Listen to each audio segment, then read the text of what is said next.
Right, we've got a brief interlude from numbered rounds just to do the surface crochet, that little ring of surface crochet at the center of this flower. So I've got 4.5mm hook, and I'm going to put my hook through the base of the longer stitch, just right in there, and pull up a loop. In this case I'm using cardinal. Okay, and all you're going to do is go round that level of stitches, putting your hook through the next available space, and it is fairly obvious. Don't pull those chains, there's the word, don't pull those chains too tightly, and work all the way around into every available space, pulling up a chain and pulling it through the one on the front.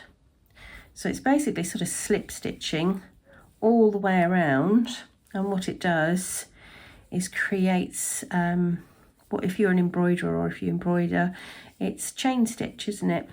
And it's a quick way to do it all the way around. As I said, it's very easy to see where your hook goes next. As long as you start in the right place, you can just follow those little gaps all the way around.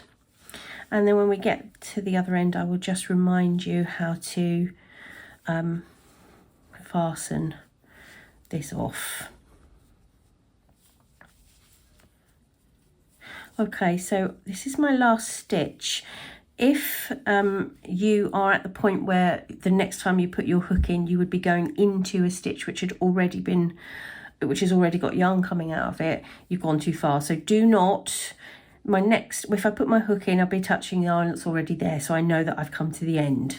So what I'm going to do is snip a reasonable tail and just pull the yarn through from the back to the front. I've got my darning needle, my large eye darning needle, and I will thread that up.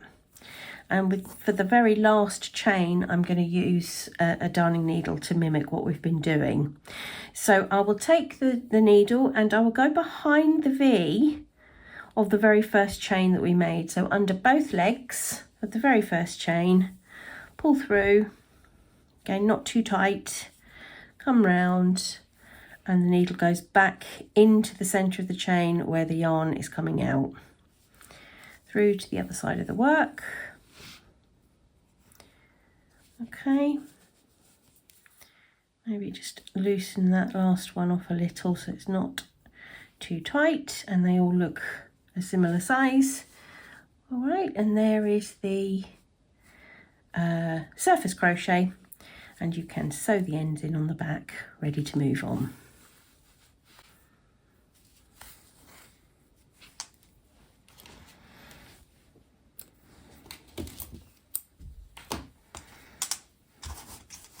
There we go, all done.